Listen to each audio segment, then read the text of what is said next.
नमस्कार दोस्तों, मैं सिमी नरूला आपका स्वागत करती हूँ। इस बार की एकादशी बहुत ही खास होने जा रही है क्योंकि इस दिन षटतिला एकादशी और मकर संक्रांति का दुर्लभ संयोग बन रहा है। इस दिन सभी को भगवान विष्णु और सूर्यदेव की संयुक्त कृपा प्राप्त करने का मौका मिल रहा है। इस दिन किया गया स्नान, दान और पूजा कई गुना फल देने वाली मानी गई है। आज इस वीडियो में आप जानेंगे कि साल 2026 में षटतिला एकादशी कब है, पूजा तथा व्रत पारण का शुभ मुहूर्त क्या रहेगा, एकादशी व्रत विधि क्या है, इस दिन क्या करें और क्या नहीं। यह सारी जानकारी के लिए वीडियो के अंत तक बने रहिए मेरे साथ। तो चलिए शुरू करते हैं। माघ मास के कृष्ण पक्ष की एकादशी को षटतिला एकादशी कहते हैं। षट का अर्थ 6 और तिला का अर्थ तिल है। इस व्रत में तिल का 6 प्रकार से प्रयोग किया जाता है, इसलिए इसका नाम षटतिला पड़ा। तिल के 6 प्रयोग इस प्रकार हैं। पहला है तिल से स्नान। स्नान के जल में काले तिल मिलाकर स्नान करने से शारीरिक और मानसिक शुद्धि होती है। दूसरा है तिल का उपटन लगाना। यह शरीर को पवित्र करता है और नकारात्मकता को दूर करता है। तीसरा है तिल का हवन। अग्नि में तिल अर्पित करने से देवताओं की कृपा प्राप्त होती है। चौथा प्रयोग है तिल से तर्पण करना। पितरों को तिल युक्त जल अर्पित करने से पितृदोष शांत होता है। पांचवा है तिल का सेवन। तिल युक्त भोजन प्रसाद रूप में ग्रहण करना शुभ माना गया है।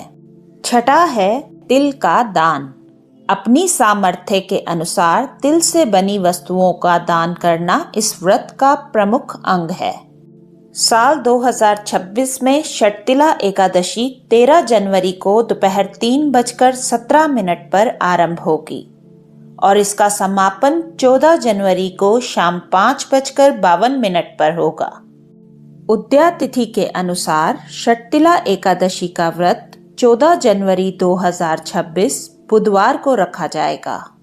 एकादशी व्रत पारण का समय 15 जनवरी को सुबह 7:15 से 9:21 रहेगा। पारण तिथि के दिन द्वादशी समाप्त होने का समय शाम 8:16 होगा।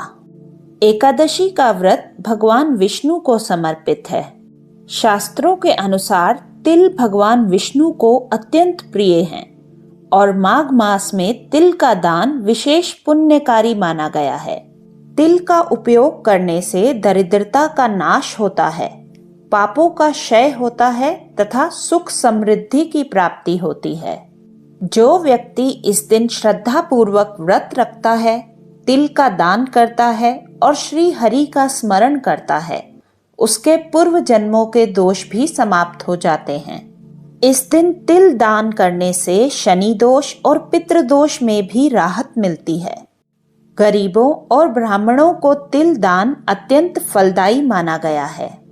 एकादशी के दिन प्रातःकाल तिल मिले जल से स्नान कर स्वच्छ वस्त्र धारण करें। भगवान विष्णु के पूजन के लिए उन्हें तिल के लड्डू, फल, पंचामृत और तुलसी पत्र अर्पित करें। ओम नमो भगवते वासुदेवाय मंत्र का जाप करें। निर्जल या फलाहार व्रत करें। तिल से बने पदार्थ भी ग्रहण कर सकते हैं। इस दिन अपनी श्रद्धा अनुसार तिल, गुड़, कंबल, अन्न और वस्त्र का दान करें। रात में विष्णु सहस्रनाम या एकादशी कथा का पाठ करें और अगले दिन सूर्योदय के बाद द्वादशी तिथि को व्रत का पारण करें। कुछ बातों का ध्यान रखें कि एकादशी के दिन तुलसी के पत्ते ना तोड़ें। विष्णु जी को तुलसी के पत्ते अर्पित करने के लिए आप एक दिन पहले ही तोड़ कर रख लें। इस दिन तामसिक भोजन, प्याज, लहसुन, मांस, मदिरा का सेवन ना करें। यह वीडियो यहीं पर समाप्त होता है। अगर आपको मेरे द्वारा दी गई जानकारी अच्छी लगी तो मेरे चैनल को लाइक और सब्सक्राइब करना मत भूलिएगा। नमस्कार।